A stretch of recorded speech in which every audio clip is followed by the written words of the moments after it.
Hello hungry traders.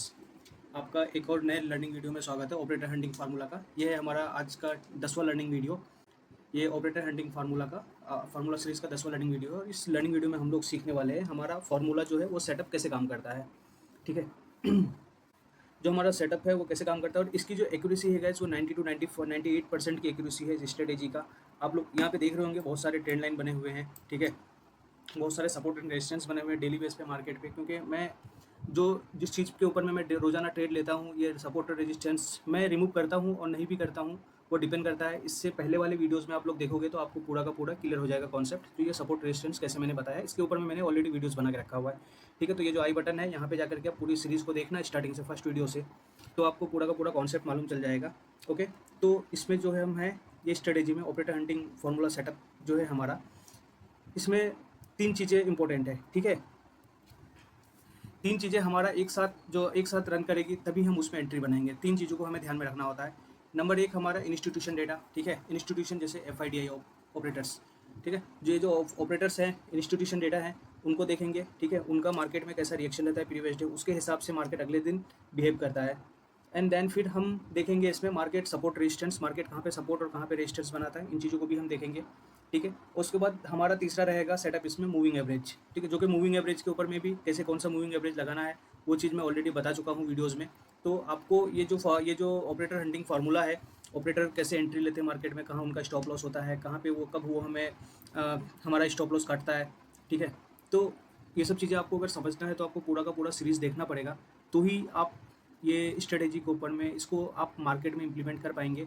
आपको तो लगभग इसमें कम से कम 1 से 2 महीने का आपको मतलब 30 डेज़ टू 45-60 डेज़ आपको बैक टेस्ट करने होंगे। ठीक है। डेली मार्केट में वॉच करना होगा तो ही कॉन्फिडेंट बिल्ड होगा, देन आप ट्रेड लेना। ओके गाइस, तभी आप इसको इम्प्लीमेंट करना। तो हम यहाँ पे जो हमारा ये सेटअप है 95 टू 98% वर्क करता है। तो सबसे पहले हम इस स्ट्रेटेजी के अंदर में हम देखेंगे सबसे पहले इंस्टीट्यूशन डेटा। ठीक है। आज हमारा है 5 तारीख। ठीक है। एक्चुअली 6 तारीख हो गया है, रात के अभी मैं 12 बजे ये वीडियो बना रहा हूँ और 5 तारीख को ये मार्केट का मूव हो चुका है आज के दिन। तो यहाँ पे आप देख रहे हैं ये इंस्टीट्यूशंस है। ठीक है। तो 5 तारीख को अगर मैं डेटा देखूँ तो आज के दिन मार्केट का कैसा मूवमेंट रहा है, तो FI कैश मार्केट में 1241 करोड़ का खरीदारी हुआ है। एंड देन DI ने मार्केट में करीब करीब 1241 करोड़ का खरीदारी हुआ है। ये 1241 का खरीदारी हुआ है, 1651 करोड़ का सेलिंग हुआ है।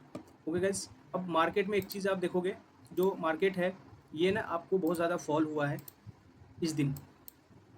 यहाँ पे मार्केट ओपन होता है, फॉल होता है, फॉल होता है, फॉल होता है और यहाँ पे बहुत ज़्यादा फॉल होता है। तो इसका रीज़न सिंपल है कि मार्केट अगले दिन फॉल होना है या अपसाइड ओपन होना है, ये डिपेंड करता है प्रीवियस डे के FIDI की एक्टिविटी के ऊपर में उस दिन क्या होता है। तो वो चीज़ हमें देखना होता है। अगर मैं 4 तारीख को जाके देखूँ तो ये देखो FI इंडेक्स ने लगभग 18,257 करोड़ रुपये का सेल हुआ है। ठीक है। इसमें इतने इतने का मतलब सेल आउट हुआ है और कैश मार्केट में भी खरीदारी हुई है। ओके। एंड DI में भी सेल हुआ है। तो ये जो सेल होने के पीछे जो रीज़न है, ये सेल होने के वजह से मार्केट बेसिकली हमारा उस दिन सेल हुआ तो मार्केट फॉल हुआ बहुत ज़्यादा, फिर मार्केट साइडवे हुआ, फिर थोड़ा ऊपर गया, फिर ये जो इतना बड़ा जो सेलिंग हुआ उसका इफेक्ट मार्केट में हमें दूसरे दिन देखने को मिला। ठीक है। अब मार्केट यहाँ पे मूवमेंट हुआ है। ठीक है। फिर अपसाइड गया, डाउनसाइड गया, अब इतना फॉल हुआ है तो अब यहाँ पे देखेंगे मार्केट में और ज़्यादा मतलब उसके अगले दिन ये चीज़ इम्पैक्ट आया। DI ने भी सेल किया, फिर कैश मार्केट पे FI ने बाय किया और फिर FI ऑप्शन में फिर इन्होंने फिर पैसे लगाया। तो आप देखोगे जैसे जैसे उन्होंने पैसे लगाए मार्केट अपसाइड की ओर मूव दिया है। तो मार्केट में इस टाइप से मूवमेंट हुआ है। अगर आप इन चीज़ों को कैलकुलेट करोगे इस टाइप से तो ये देखो लगभग 340 पॉइंट यहाँ तक देखें हम टोटल ओवरऑल हमारा हाई तो 412 पॉइंट का। ठीक है। तो इस तरीके से मार्केट FIDI डेटा को हमें देख करके ट्रेड लेना होता है और ये हमें अंदाज़ा लगाना होता है। अगर मार्केट में बहुत ज़्यादा सेलिंग हुआ है तो मार्केट अगले दिन फॉल होगा, या बहुत ज़्यादा अगर कैंडल पे कैंडल डाउन लगा रहा है, ठीक है, एक back to back candles down हो रहा है, तो कहीं ना कहीं इतने बड़े बड़े जो कैंडल है, हम जैसे रिटेलर की बस की बात नहीं है जो हम इसका फॉर्मेशन करते हैं, ये एक ऑपरेटर ही इसकी फॉर्मेशन करता है, क्योंकि वो हमारे सामने जो है ना वो एक शार्क है और हम एक छोटी मछली हैं। हम अपना 10,000 20,000 50,000 कैपिटल लेके मार्केट में आते हैं और जो FI है वो सीधा 5,000 करोड़, 10,000 करोड़, 500 करोड़, 1100 करोड़, 1200 करोड़, मतलब इतने बड़े बड़े कैपिटल लेकर के वो आते हैं। इतने तो हम इतना सोच भी नहीं सकते वो कितने कैपिटल लेके आते हैं। ये हो गया एक चीज़ गाइस आप लोगों को क्लियर। ठीक है। अब दूसरा चीज़ इसमें हम क्या देखेंगे, दूसरा चीज़ देखेंगे मार्केट सपोर्ट एंड रेजिस्टेंस। तो सपोर्ट और रेजिस्टेंस क्या है, हमारा मार्केट का हाई, ठीक है, हाई मार्क करेंगे 5 मिनट के टाइम फ्रेम पे, और मार्केट का लो मार्क करेंगे। ऑलरेडी मेरा मार्क किया हुआ है, यहाँ पे लो मार्क किया हुआ है ये पॉइंट पे, यहाँ पे देखें हम, तो यहाँ पे हमारा ये हमारा लो मार्क किया हुआ है, ठीक है, और यहाँ पे हमारा ये हाई मार्क किया हुआ है। अब मार्केट फिर 5 मिनट के टाइम पे हमें ये भी देखना है जो मार्केट सबसे ज़्यादा सपोर्ट किधर ले रहा है। तो यहाँ पे आप देखो इस जोन पे मार्केट सपोर्ट ले रहा है, ठीक है, सपोर्ट ले रहा है, यहाँ पे भी मार्केट सपोर्ट ले रहा है, ठीक है, और इधर पे इस जोन पे कहीं ना कहीं मार्केट रेजिस्टेंस ले रहा है। फिर यहाँ पे मार्केट क्लोज हो रहा है और यहाँ पे मार्केट अपना ये उसका हाई है, ठीक है। तो ये चीज़ें हमें मार्क करनी होती है और इसके बिहेव पे मार्केट नेक्स्ट डे हम ट्रेड लेते हैं, तो वो हमारा जो है मेजर सपोर्ट एंड रेजिस्टेंस का काम करता है गाइस। ओके, तो इसको मैं रिमूव कर देता हूँ सारे को।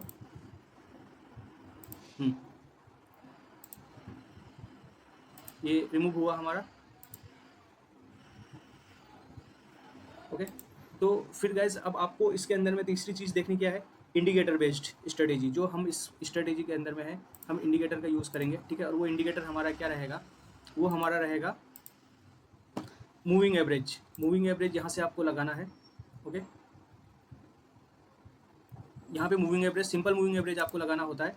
यहाँ पे आप यहाँ पे आप जाओगे, ठीक है, यहाँ पे 200 moving average and 9 moving average, ठीक है, 200 डेज का मूविंग एवरेज और 9 डेज का मूविंग एवरेज। जो हमारा ये जो मूविंग एवरेज है, ये ब्लू वाला जो मूविंग एवरेज है, ब्लू कलर का, नीला कलर का, ये हमारा 200 डे का मूविंग एवरेज है। और ये हमारा जो मूविंग एवरेज है, ये 9 डेज की मूविंग एवरेज है, ठीक है। तो इसके बेस पे भी हमें जब भी इसको क्रॉस करे तो मार्केट में एक बहुत बड़ा फॉल आता है। और जब भी मूविंग एवरेज के नीचे मार्केट रहता है, हमें पुट साइड की ट्रेड देखनी है। और जब भी मूविंग एवरेज के ऊपर हो तो हमें कॉल साइड की ट्रेड देखनी है। और इसके ऊपर पे भी मैंने सेपरेट वीडियोस बना के रखा हुआ है, तो आपको एक्चुअली पूरा सीरीज़ देखना पड़ेगा, तो आपको ये जो पूरा का पूरा कॉन्सेप्ट है वो क्लियर हो पाएगा। ओके, तो पहला चीज़ इसमें आपको सपोर्ट एंड रेजिस्टेंस। दूसरा चीज़ आपको देखना है मार्केट में FIDI का एक्टिविटी, ठीक है। ये एक्टिविटी आपको ये वेबसाइट पे मिल जाएगा, ये वेबसाइट में लिंक पे दे दिया करूँगा, ठीक है। आप जस्ट सिर्फ गूगल पे सर्च करना FIDI एक्टिविटी, जस्ट सर्च करना FIDI डेटा, ठीक है। FIDI डेटा इतना लिखोगे ये आ जाएगा। और यहाँ पे हमारा काफ़ी सारे वेबसाइट आपको एक्चुअली सजेस्ट किया जाएगा। तो आपको जो क्लिक करना है, ये स्टॉक एज वाले डेटा पे क्लिक करना है। स्टॉक एज के डेटा पे गए और यहाँ पे आपका ये आ जाएगा, ठीक है, ये रहा हमारा डेटा। तो क्या करना है, FIDI देखनी है, देन मूविंग एवरेज इंडिकेटर हमें लगाना है, जो कि 9 EM है, ठीक है, 9 SM है और 200 SM है। सिंपल मूविंग एवरेज यूज़ करना है आपको, 200 डेज का और 9 डेज का मूविंग एवरेज, ठीक है। ये 3 सेटअप लगाने हैं और इस 3 सेटअप के ही बेस पे आपको ट्रेड लेना है, अपने ट्रेड को एग्जीक्यूट करना है। और हमेशा एक चीज़ याद रखना है, जब भी मार्केट सपोर्ट पे रहे तो आपको वहाँ पे जो है, मार्केट जब भी सपोर्ट पे रहे, जैसे यहाँ पे नीचे लो लगा चुका है, तो यहाँ पे एक मार्केट ने सपोर्ट बनाया, तो सपोर्ट पे हमेशा बाय करने की सोचना है। देखो ये जोन पे बार बार सपोर्ट ले रहा है, बट रियल ब्रेकआउट नहीं हो रहा है, क्योंकि मार्केट यहाँ पे ब्रेकआउट कितनी बार टेस्ट किया लेकिन रियल ब्रेकआउट नहीं हुआ। तो ये मतलब ये एक सपोर्ट जोन बनना है और सपोर्ट पे हमेशा आपको बाय का प्लानिंग करनी है और रेजिस्टेंस पे हमेशा आपको सेल का प्लानिंग करना है। अभी देखो यहाँ पे एक रेजिस्टेंस मार्केट ने क्रिएट किया है, तो ये जो रेजिस्टेंस है हमारा, इस रेजिस्टेंस को मार्केट ने हालांकि क्रॉस भी किया बट सस्टेन नहीं किया, फिर मार्केट में डाउन लगाया, फिर उसको टच किया, फिर सपोर्ट से मतलब रेजिस्टेंस से सपोर्ट की और सपोर्ट से रेजिस्टेंस की ओर। तो हमेशा जो आपको जो प्लान करना है, सपोर्ट से बाय करना है और रेजिस्टेंस से आपको सेल करने की प्लानिंग करनी है। तो इतना आपको फोकस, इतना आपको लेके चलना है इस स्ट्रेटेजी के अंदर में, ठीक है। सपोर्ट पे बाय करना है और रेजिस्टेंस पे सेल करना है। और आपको जो टारगेट इसमें मिलेगा करीब 1:2, 1:3, 1:4, 1:5, मतलब इतने बड़े बड़े आपको मूव मिलेंगे, ठीक है। तो इस तरीके से आप प्लानिंग कर सकते हो। उसके बाद इसमें हम देखेंगे, मैं यहाँ पे शॉर्ट कर रहा हूँ, जैसे यहाँ पे ये हमारा एक रेजिस्टेंस है नीचे, और यहाँ पे हमारा एक बुलिश हरामी भी कैंडल बना है, पैटर्न बना है। यहाँ पे मार्केट ने सपोर्ट पे बार बार टेस्ट किया और सपोर्ट पे हमें एक्चुअली बाय साइड का ही देखना होता है। तो हमारा यहाँ तक, इसके नीचे का यहाँ तक का रेजिस्टेंस ये रहे, स्टॉप लॉस रहेगा। और अब देखो मतलब आपका जो टारगेट है वो करीब 300 का है, मतलब आप यहाँ पे 150 पॉइंट बुक कर लोगे आराम से। और जो स्टॉप लॉस है वो ओनली 30 पॉइंट का, मतलब 61 पॉइंट दिखा रहा है, तो आपका 30 पॉइंट का स्टॉप लॉस और 150 पॉइंट का टारगेट, मतलब आप समझ रहे हो कितना बड़ा टारगेट है वो, मतलब 1:5 का रेशियो हो गया ये, तो 1:5 का हो गया टारगेट। और मार्केट जो गैस ओपन रहता है वो बेसिकली आपका मार्केट का जो टाइमिंग है 9:15 to 3:30 ये मार्केट काम करता है, ठीक है। मार्केट में जब भी सपोर्ट रेजिस्टेंस पे आपको वेट करना है, आपको मार्केट को सपोर्ट तक जाने देना है और रेजिस्टेंस तक जाने देना है, तो ही आपको अपने ट्रेड को एग्जीक्यूट करना है।